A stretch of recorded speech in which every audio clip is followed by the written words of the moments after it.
Salutare, dragi pariuri, și bine v-am regăsit la un nou zi de ponturi la pariuri, aici pe canalul meu Beforin, Ponturi Pariuri. Astăzi vă voi prezenta câteva ponturi din UEFA Champions League. După cum bine vedeți, am făcut deja biletul, este făcut, numai să vi-l prezint așa cu lux de amănunte în fiecare meci în parte. Bun, haideți să trecem și să luăm prima partidă între Paris Saint-Germain și Shakhtar. După cum bine vedeți, PSG-ul este favorit în acest meci cu o cotă de 1,50. Am ales aici un pont destul de dificil din punctul meu de vedere, cu o cotă de 1,95, destul de periculoasă. Un solist în prima repriză. Deci am ales acest pont pentru că știu că PSG-ul va câștiga fără problemă această partidă cu Shakhtar, echipa lui Mircea Lucescu. Dar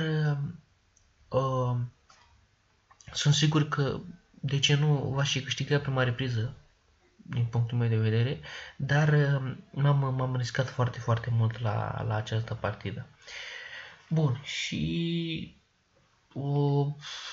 n-aveam control pentru că vreau să iau total golul peste 2,5, dar mai bine am zis, lasă să iau așa un pont mai dificil, mai spectaculos, poate iese, cine știe. Bun, să trecem mai departe la o altă partidă destul de interesantă și chiar foarte interesantă, bine, a doua după Sevilla și cu Juventus de astăzi, Wolfsburg și cu Manchester United. După cum bine știți, meciul trecut a câștigat Manchester United cu 2-1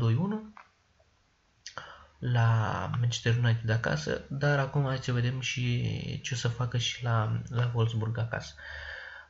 Eu aici am luat la fel un pont destul de dificil, să zic așa,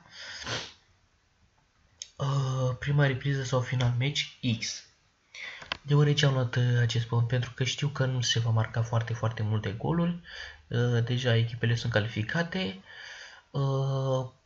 un X ar fi foarte, foarte bun pentru ambele echipe, cât și prima repriză, dar cât și final match. Eu am luat mai bine și prima repriză și final match, ca nu se știe, ori în prima repriză, ori în final match. Bun. Să trecem la al treilea punct pe care vi-l dăruiesc eu astăzi. Meciul între Benfica și Atletico Madrid. La fel și aici o partidă destul de interesantă, un meci destul de interesant, între două echipe destul de bune, din Portugalia, dar cât și din Spania, acolo vecine. Eu zic că Atletico nu mai era ce era înainte, nu mai este ce era înainte, deoarece m-am cam uitat la jocurile lui Atletico și nu prea merge foarte, foarte bine în ultima ediție de campionat. Bine, în Champions League acolo mai un câștig, mai un înfrângere, mai un egal, dar în campionat un pic cam nasol.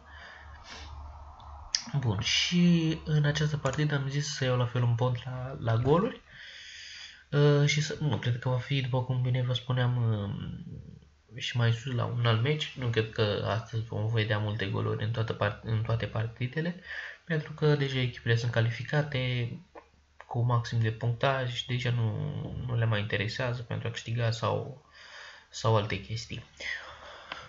După cum bine și spuneam, Atletico este calificată, dar aici un sub 2,5 goluri ar fi foarte, foarte bine. După cum bine știți, în biletele și clipurile anterioare, îmi place să joc la goluri, după cum bine vă și spuneam, dar biletul de astăzi l-am jucat mai combinat. Bun, și să trecem la altă partidă destul de bunicică de astăzi, ultimul pont pe care vi-l ofer eu astăzi. Vine dintre echipele Manchester City și Borussia Mönchengladbach. La fel și aici o parte destul de interesantă între două echipe destul de, să spun, puternice din ambele campionate, din Anglia și din Germania. Borussia Mönchengladbach vine după un câștig cu Bayern München cu scor 3-1 și Manchester City vine după o înfrângere cu Stoke City, scor 3-0, dacă nu mă înșel. Da, acum, după cum bine vedeți, este favorită de a câștiga acest meci, o cotă de 1,62, dar eu am luat un pont mai bun, să spun așa, cu o cotă destul de mică, mă scuzați că am emoții, cu o cotă destul de mică, 1,45, ambele marchează. Zic că este destul de bun acest pont, cred că va marca ambele echipe și nu vor fi, să spun, peste 2,5. Un meci acesta ar fi de X sau sub 2,5 goluri. Bun, după cum bine vedeți, biletul este deja făcut, cum am și spus la începutul videoclipului. Dacă vreți și dumneavoastră să-l puneți, cu cea mai mare plăcere, vă aștept cu ponturile dumneavoastră și biletele dumneavoastră pe pagina noastră de Facebook, Betfavoring pentru pariuri sportive. Să le comentăm, să vedem ce s-a întâmplat astăzi în Champions League și mâine la fel vă aștept cu un videoclip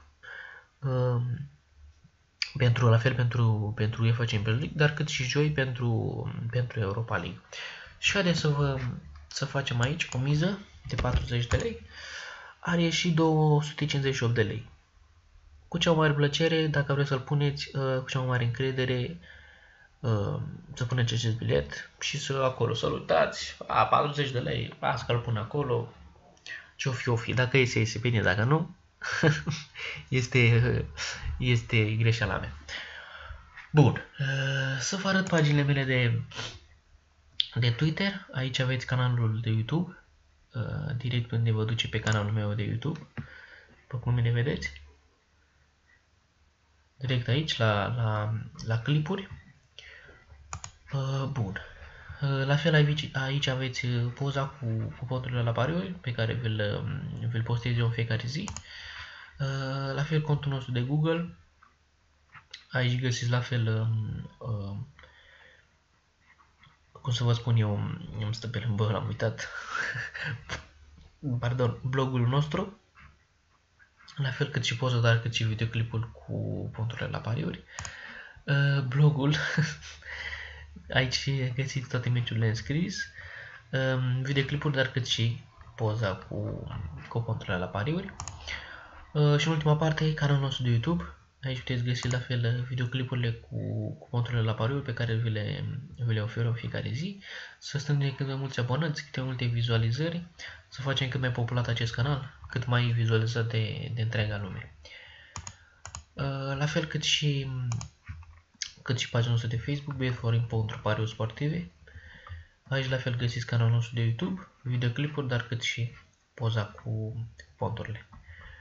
Bun, acum ce să vă spun?